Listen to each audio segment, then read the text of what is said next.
Alright guys, here we are with chapter 28, all about the protists. So for the last chapter, in chapter 27, we were talking about two of the three domains of life. That would be the bacteria and the archaea, and all the creatures in those two domains of life are prokaryotes. In other words, they have the more simple cells without the nucleus and the various organelles, and they do make up a huge portion of life on our planet, but it's really not the life that most people think of when they think of living creatures. So now we're going to go ahead and move on to that third domain of eukarya, and within that third domain we're going to look at what we call the protists. The protists are a huge gray area, as Hank Green calls them, a big hot mess. If you thought that the bacteria and the archaea were confusing and they had so many different varieties, well, you're about to really get a lesson in confusing when you talk about the protists. So the protists are going to be one of the forms of eukarya that we're going to look at, and we're going to find out that protist is really not even an official name anymore, but we'll talk more about that in just one second. Just like with the archaea and the bacteria, this is a tremendous amount of life on our planet that is directly under our nose and in our body and on our body and all around us, and we never even really notice it. Even a low power microscope can reveal this huge variety of organisms that live in a single drop of pond water. I remember when I was probably 8 or 9 years old, my mom bought me a cheap little microscope, and looking at the pond water through that microscope, even I as a kid could see some of these little creatures that were not visible to my normal unaided eye. And that was the same case way back in the 1700s when early Dutch microscopist Anton van Leeuwenhoek, when he first built some really crude microscopes and peered into little drops of pond water, and he found an entire world of living creatures. He called them animalcules, and it doesn't take much. Just a cheap microscope from Walmart kind of gives you a window into a world that you never knew existed before.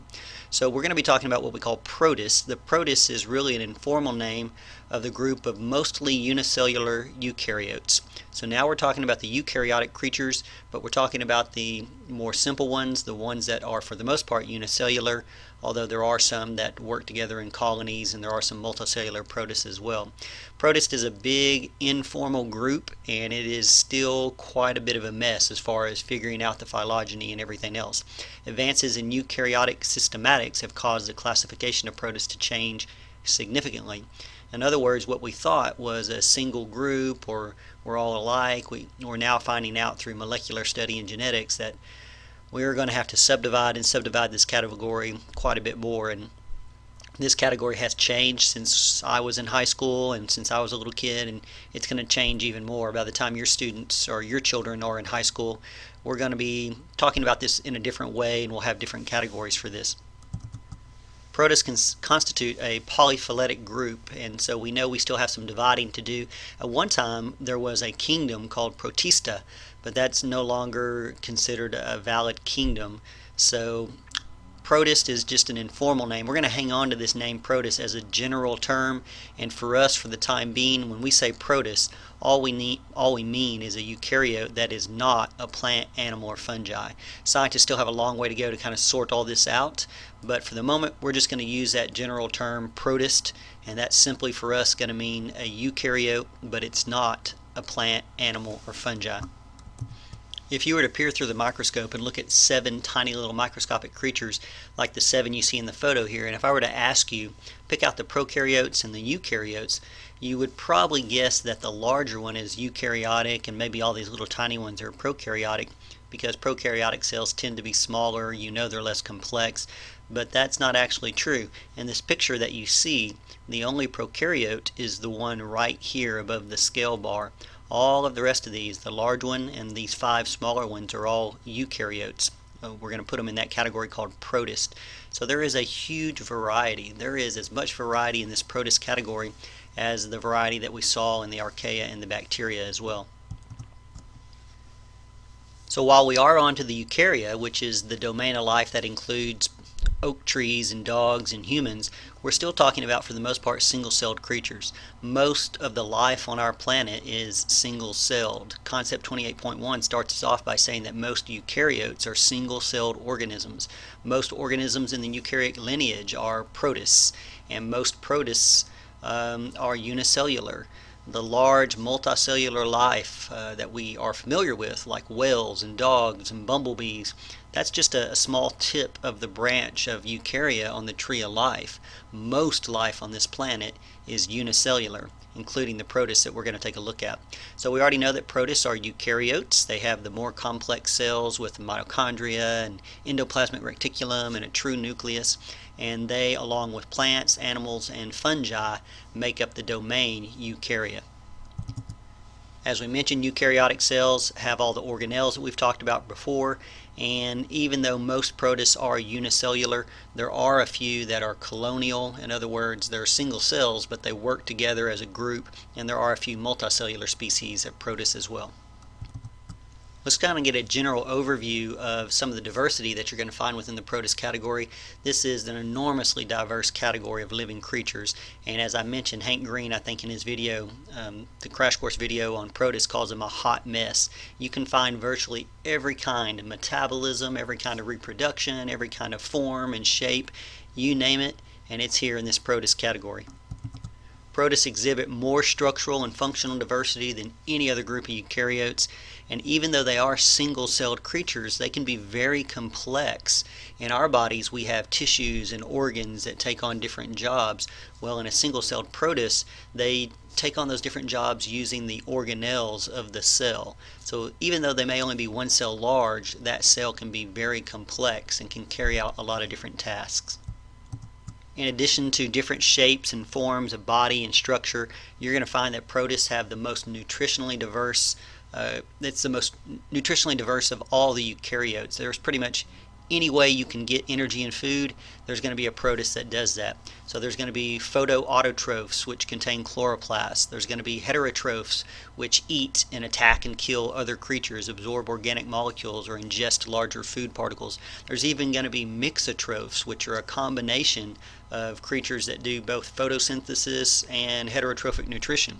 So that would kind of be like a lion who not only attacks and eats gazelles, but also has chloroplasts and can sit out in the sun and make his own energy, which is crazy. But that you will find mixotrophs that do both within this particular group that we're going to call protists. When it comes to reproduction, if there's a way to do it, protists, you're going to find a protist that does it. Whether it's asexual or sexual or some combination of the two, there is a protist that does that type of reproduction. Some of them do a kind of a combination where they have certain portions of their life, which include the sexual process and meiosis and fertilization. And then again, like I said, it's a hot mess. If there is a way of reproducing, there's an example within this category. We've talked time and time again about this idea of endosymbiosis, where one cell engulfs another and that forms a more complex creature, and there is considerable evidence that endosymbiosis is very much responsible for a wide variety of creatures we see in this protist group. So endosymbiosis is an important part of eukaryotic evolution. Just to remind you, endosymbiosis is this process in which a unicellular organism engulfs another cell, and then that becomes what we call an endosymbiont, and that cell that was engulfed eventually becomes an organelle of the cell that did the engulfing, the host cell. And in particular, the mitochondria is a good example, and the plastids like the chloroplasts are good examples. The mitochondria evolved by endosymbiosis from an aerobic prokaryote. Remember, we talked about a particular bacteria, the alpha proteobacterium, that is very similar to the mitochondria that you find in eukaryotic cells. And then there's a plastid, like the chloroplasts. They seem to be evolved from endosymbiosis of a photosynthetic cyanobacterium. The cyanobacterium that we discussed in the previous chapter is very similar to the chloroplasts that you find in a eukaryote cell today. If we look at the lineage of all these different types of protists, we're going to find a lot of different kinds of protists, and it seems like this endosymbiosis has happened more than once. So we have primary and secondary endosymbiosis, and different examples of that have led to this huge variety of protists that we're going to take a look at just briefly today. As scientists have studied this whole endosymbiosis process, what they found was that the plastid-bearing lineage of protists evolved into the red and green algae, and the DNA of the plastid genes in red algae and green algae closely resemble the DNA of cyanobacteria. So again, it seems like the plastids, including the chloroplasts that we find in some eukaryotic cells, came from the taking in or engulfing of this cyanobacteria. And it seems like on several occasions during this whole evolution of eukaryotic creatures, red and green algae underwent secondary endosymbiosis, which they in turn were ingested by another heterotrophic eukaryote, and so we get even greater complexity and greater variety within this group.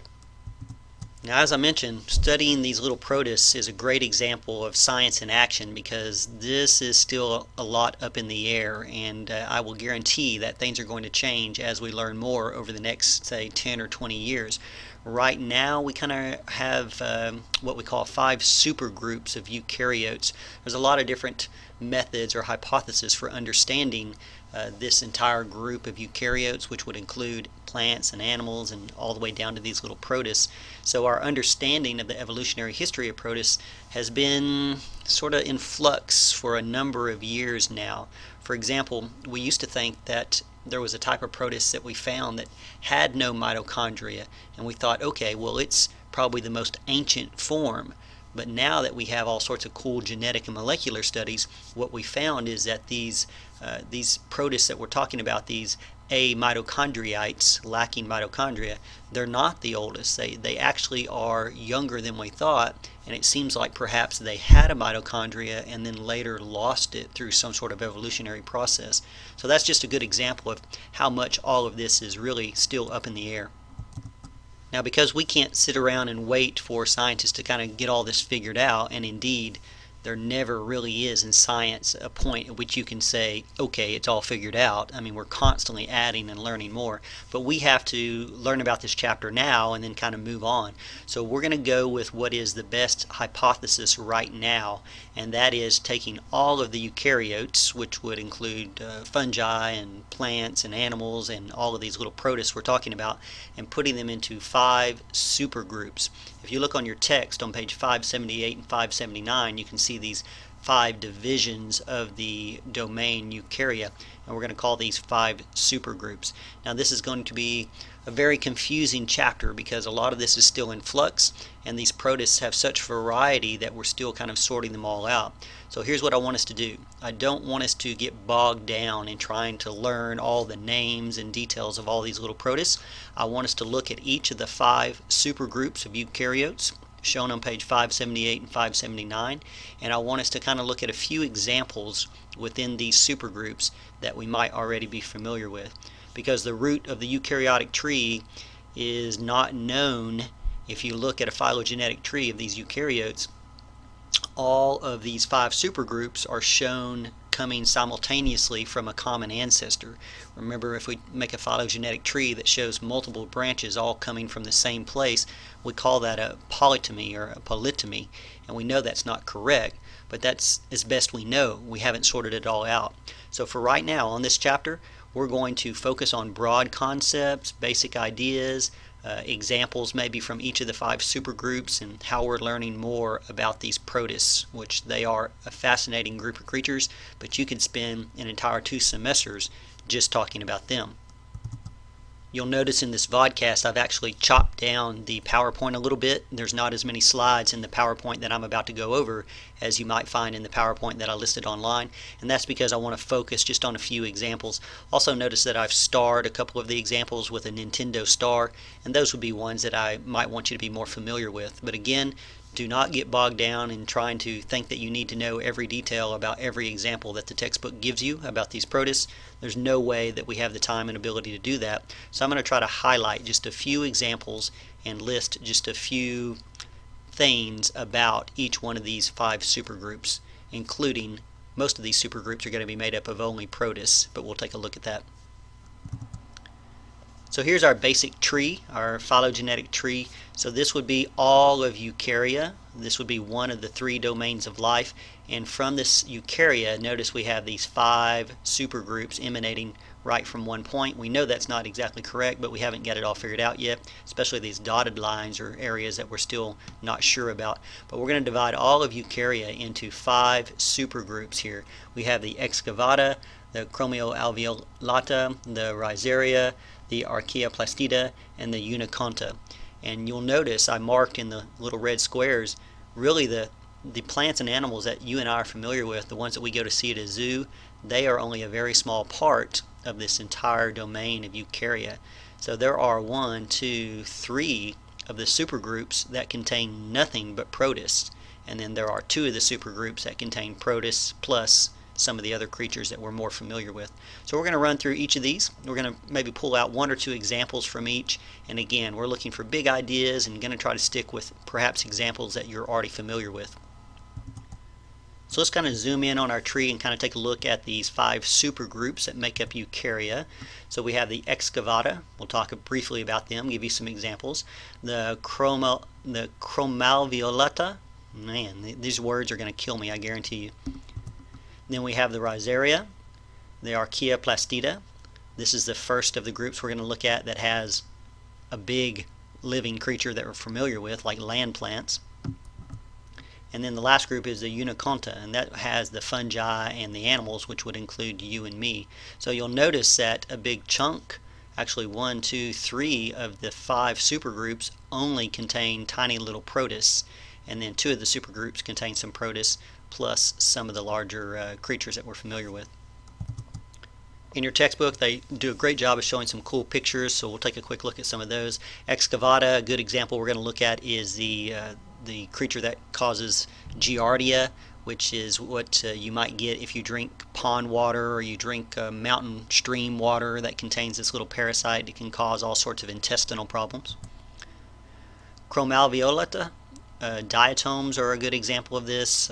Some of the most important photosynthetic creatures on the earth are diatoms, and they have this cool glass-like crystalline structure made out of silica.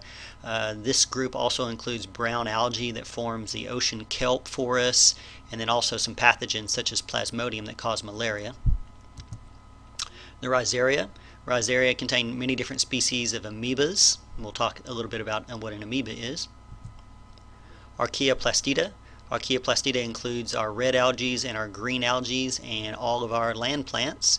What you're looking at here is Volvox, which is a colonial freshwater green algae, one that's commonly studied in biology class.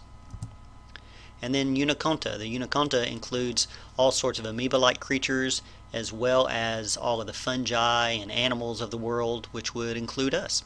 So let's take a break right there. So that's an overview of the 5 supergroups, and again, don't panic. We're just going to go over the 5 supergroups briefly and talk about some prime examples or some important examples within those groups that you might already be familiar with. We'll take a break, be right back.